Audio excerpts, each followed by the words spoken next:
بہت ہی خوشی کے ساتھ اپنے نوجوانوں کو اور آپ سب کو یہ خوشخبری سنانا چاہتا ہوں. پچھلے 200-300 سال کے اسٹرگل میں الحمدللہ اپنی آئیڈینٹی کے محفوظ رکھنے میں اور اپنے تشخص کے محفوظ رکھنے میں اور اپنی نئی نسلوں کے اسلام سے تعلق کے باقی رکھنے میں یہ امت مسلمہ تقریباً 100% کامیاب رہی. Full marks to those who are behind this success. اللہ تعالیٰ ان سب کو جزائے خیر عطا فرمائے. اور بڑی لمبی فہرست ہے اور میں نام لے کر گنانا شروع کروں گا تو یہ بھی ڈر لگے گا کہ فلاں کا نام آیا اور فلاں کا نام نہیں آیا.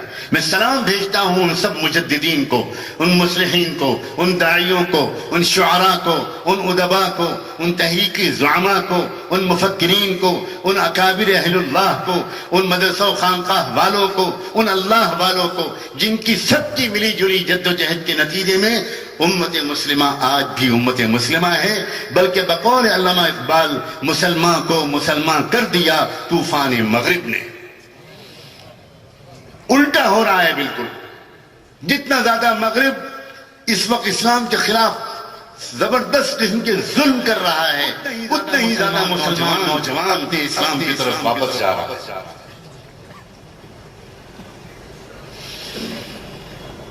اب جب ایک مرحلہ ہمارا پورا ہوا تقریباً الحمدللہ وہ جاری ہے لیکن بہت بڑی جنگ جیتی ہے ہم نے. کاش کہ اس بات کو آپ لوگ بعد میں تفصیل سے اپنے ان تمام رہبروں سے ان سے تفصیل سے سنیے. یہ جنگ جیتی ہے ہم نے. یہ جنگ ہم نے جیتی ہے افریقہ میں. یہ جنگ جیتی ہے ہم نے نارتھ افریقہ میں. یہ جنگ جیتی ہے ہم نے مصر میں. یہ جنگ جیتی ہے ہم نے شام میں. یہ جنگ جیتی ہے ہم نے فلسطین میں. یہ جنگ جیتی ہے ہم نے ترکی میں. یہ جنگ جیتی ہے ہم نے سوڈان میں. اور میں فخر سے کہتا ہوں یہ جنگ جیتی ہے ہم نے ہندوستان میں.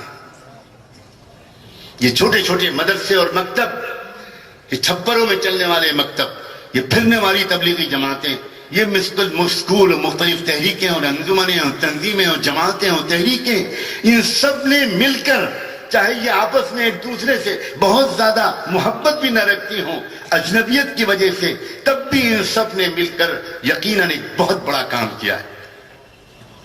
ایک واقعہ سناؤں آپ کو.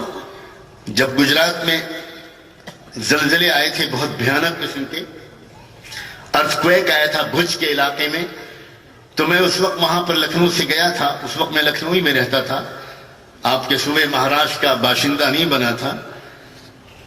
تو میں اس وقت 10-15 دن کے لیے ان علاقوں میں گیا.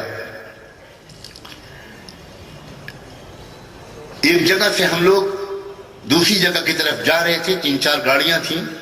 ہمارے ساتھ 15-20 علماء تھے اور تبلیغ کی محنت کے ذمہ داران تھے. اور مدرسوں نے اور تبلیغ کے ساتھیوں نے زبردست کام وہاں پر خدمت خلق اور ریلیف کا کیا تھا، جس کو آرمی کے کمانڈر نے تحریری طور پر اعتراف کیا کہ میں نے زندگی میں ایسا سوشل ورک کرنے والے لوگ نہیں دیکھے.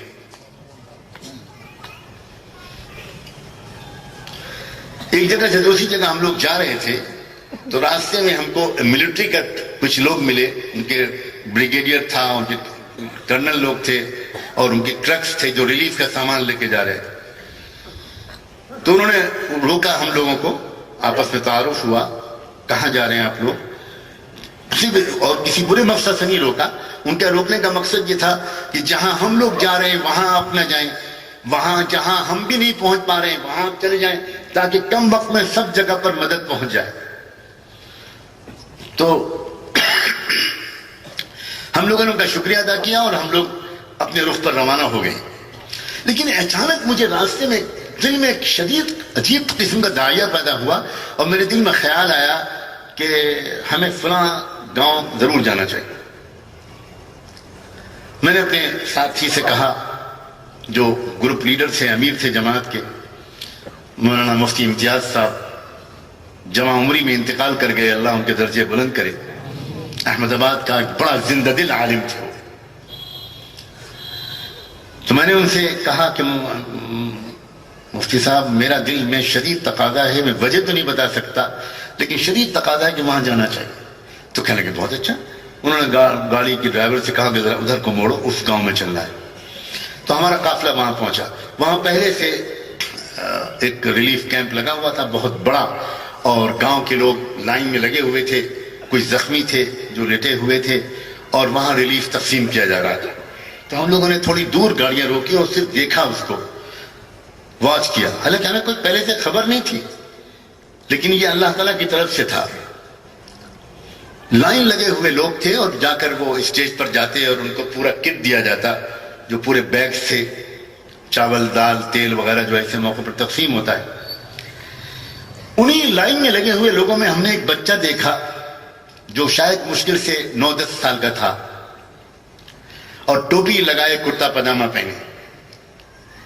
ہم لوگ دور سے دیکھ رہے تھے اور ہم نے یہ بھی دیکھا کہ اس بچے کو پکارا گیا، وہ بچہ آیا اسٹیج پر، اس کو اوپر بلایا گیا اور اس سے کان میں کچھ کہنے والوں نے کچھ کہا. اس بچے نے، اب ہم تو دور سے کیا جواب دیا، اس سے کیا کہا گیا یہ تو ہم نہیں سن سکے. ہم نے صرف اتنا دیکھا کہ اس بچے نے اسٹیج سے جمپ لگائی، کودا اور بھاگتا ہوا واپس چلا گیا. اس نے کوئی امداد قبول نہیں کی. میں نے اپنے ساتھیوں سے کہا کہ فوراً گاڑی کو موڑیں اور اس طرف کو چلیں جدھر کو وہ بچہ گیا ہے.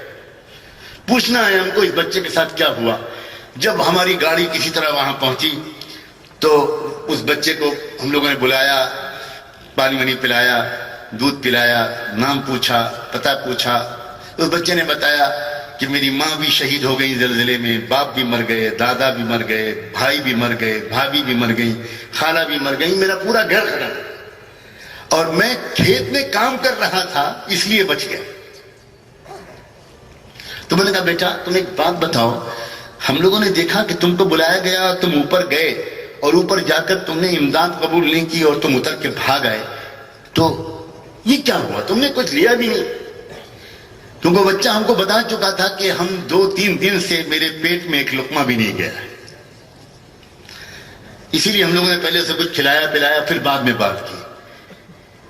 تو اس نے ادھر ادھر دیکھ کے ڈرتے ڈرتے یہ کہا کہ جب ہم کو اسٹیج پر بلایا انہوں نے، تو انہوں نے ہم سے یہ نعرہ لگانے کو کہا، جو ایک خاص قسم کا نفرت پھیلانے والا مشرکانہ نعرہ ہمارے ملک میں کچھ بیچارے گمراہ قسم کے لوگ لگاتے ہیں. وہ نعرہ لگانے کو مجھ سے کہا بیٹا تم ایک بار وہ کہہ دو تو ہم تم کو دیں گے بھی، اپنے ساتھ لے جائیں گے، اپنے ہاسٹل میں رکھیں گے، اسکول میں پڑھوائیں گے، بہت بڑا آدمی تم کو بنا دیں گے. بس میں ڈر گیا یہ تو میرا ایمان چھین لیں گے، تو میں بھاگا اور بھاگ کر کہا لا الہ الا اللہ، لا الہ الا اللہ، لا الہ الا اللہ کہتا وہ بھاگا، کیونکہ میں ڈر گیا کہ میں بھوک کی وجہ سے کہیں اپنے ایمان کا سودا نہ کر. اللہ اکبر کبیرہ. کس نے اس بچے کو کلمے کی اہمیت بتائی؟ کس نے اس بچے کے دل کے اندر یہ بات ڈالی کہ بھوکے مر جانا مگر ایمان کا سودا نہ کرنا؟ سلام ہو اس ٹوٹے پھوٹے مکتب کے اس غریب حافظ و قاری پر جنہوں نے کسی چھپر کے نیچے بیٹھ کے شاید اس کو قاعدہ بغدادی پڑھایا ہوگا، شاید اس کو یسن القرآن پڑھایا ہوگا اور اس کے دل میں ایمان کی عظمت ڈالی ہوگی. اس لیے میں کہہ رہا ہوں کہ بات کو مختصر کرتے ہوئے عرض کرتا ہوں کہ الحمدللہ ایک مرحلہ امت مسلمہ نے بڑی کامیابی کے ساتھ طے کیا ہے.